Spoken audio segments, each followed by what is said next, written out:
Boa tarde, pessoal, tudo bem? Professor Bruno na área, mais uma vez, para continuarmos os estudos do Regimento Interno TRT Primeira Região. Hoje nós vamos nos ater a um artigo apenas, que é o 156, e ele vai girar em torno da vista dos autos. Bom, é possível em que quando há uma votação de determinado processo, seja ele judicial ou administrativo, o magistrado ele pode pedir vista dos autos. Então, o 156 ele fala dessa oportunidade quando há possível votação dos processos, sejam eles judiciais e administrativos, em que o magistrado possa pedir vista dos autos. É como se ele pudesse dar uma olhada novamente, ver de novo a respeito do determinado processo, a temática daquele processo, para que ele possa fazer uma nova reflexão antes de tomar uma decisão. Então, o parágrafo 1º desse artigo 156, ele prevê que, caso se trate de vista em mesa, far-se-á o julgamento na mesma sessão, tão logo aquele que a requereu se declare em condição de votar. Muito simples. Estou ali apto para votar. A vista que eu quero é uma vista que pode ser feita ali mesmo, no ato da votação. Então, eu recebo o processo, faço a minha vista, reflito sobre aquilo e o julgamento vai ocorrer na mesma sessão. Após, obviamente, eu me declarar apto, em condição de votar, realizada essa vista. Tá?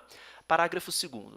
Quando o magistrado não se considerar habilitado a proferir imediatamente seu voto, então contrariando esse parágrafo 1º, ele pode solicitar vista pelo prazo máximo de 10 dias, prorrogável por igual período. Então, esse prazo de vista pode se transformar em 20 dias, mediante pedido devidamente justificado do visitor, após o qual o processo será reincluído em pauta para julgamento na sessão seguinte. Então, esse pedido de vista ele pode ser feito em mesa, o julgamento é na mesma sessão, ou será solicitado um pedido de vista com prazo maior, 10 dias, e ainda pode ser prorrogado por igual período. Poderão, em qualquer caso, os demais julgadores adiantar seus votos que serão registrados em certidão. Bem, foi só um magistrado que pediu vista, os outros não. Os outros, se quiserem naquela sessão, adiantar seus votos, esses votos serão registrados em certidão normalmente. Vai ficar pendente somente o voto daquele que pediu vista. Tá? Parágrafo 4º.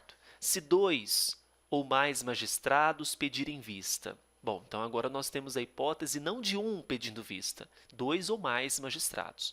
A cada um deles será facultado o estudo dos autos pelo prazo previsto no parágrafo 2º, 10 sendo possível mais 10 dias, devendo o último deles devolver os autos à secretaria do órgão julgador colegiado. Então, veja, o prazo de vista ele é individual. Se eu tenho 3 magistrados que pediram esse prazo, 10 dias para o magistrado A, 10 para o B, 10 para o C, ainda sendo possível a mesma prorrogação. Então, esse prazo ele é concedido individualmente. O último deles, o magistrado C, por exemplo, fez a vista, é ele que devolve à secretaria os autos. Tá? Parágrafo 5º. Caso o processo não seja devolvido tempestivamente, ou seja, no prazo que foi dado de vista, ou se o vistor deixar de solicitar prorrogação de prazo, o presidente do órgão correspondente fará a requisição dos autos para julgamento na sessão subsequente, com a publicação na pauta em que houver a inclusão. Então, veja, temos aqui duas situações, né? Não foi devolvido os autos no tempo hábil que foi dado de vista, ou o vistor deixa de solicitar prorrogação de prazo. Então, foi 10 dias, ele não solicitou prorrogação, o que o presidente do órgão faz? Ele requer os autos para que sejam julgados na sessão subsequente. Parágrafo 6º. Ocorrida a requisição na forma do parágrafo 5º, que é o que nós falamos de julgamento para a sessão subsequente, se o vistor ainda não se sentir habilitado a votar, o presidente do órgão correspondente convocará substituto para proferir voto, preferencialmente magistrado que integre o mesmo órgão julgador colegiado e que não tenha participado da sessão de julgamento adiada pelo pedido de vista, para que isso não influencie, não é? Observando-se a ordem inversa da antiguidade. Caso não exista magistrado em exercício que atenda a essas condições, será convocado. No julgamento de turma, o magistrado mais moderno da turma seguinte. No julgamento de sessão especializada, o desembargador que não integre nenhuma das sessões especializadas, observada também a ordem inversa de antiguidade.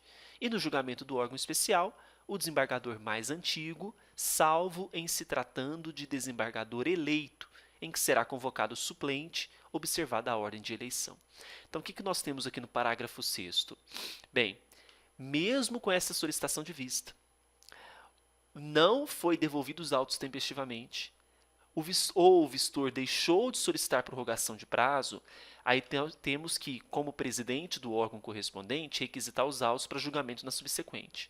Né? Nesse caso, se o vistor ainda não se sentir habilitado, o que o presidente do órgão faz? Ele convoca substituto, conforme os incisos 1, 2 e 3 do 156, parágrafo 6º.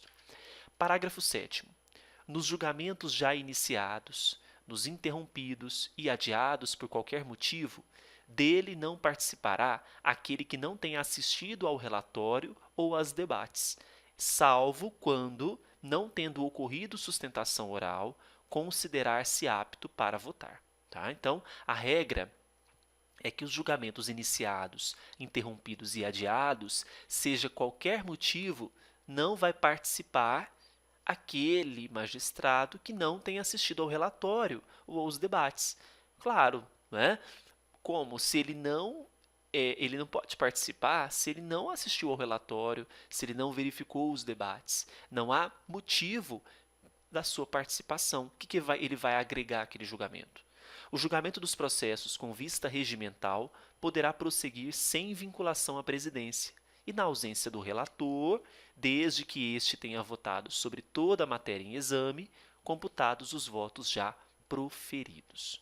E o parágrafo 9º, na sessão em prosseguimento, se necessário, por força de modificação do quórum ou para desempate da votação, serão renovados os relatórios e facultada a sustentação oral. Qual hipótese? Na hipótese de modificação do quórum ou para desempate na votação.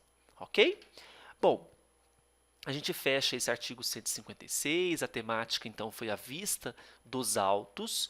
No nosso curso de 120 questões, tivemos questões relativas à vista dos autos, até mesmo para que nós possamos entender melhor esse artigo 156. Tá certo?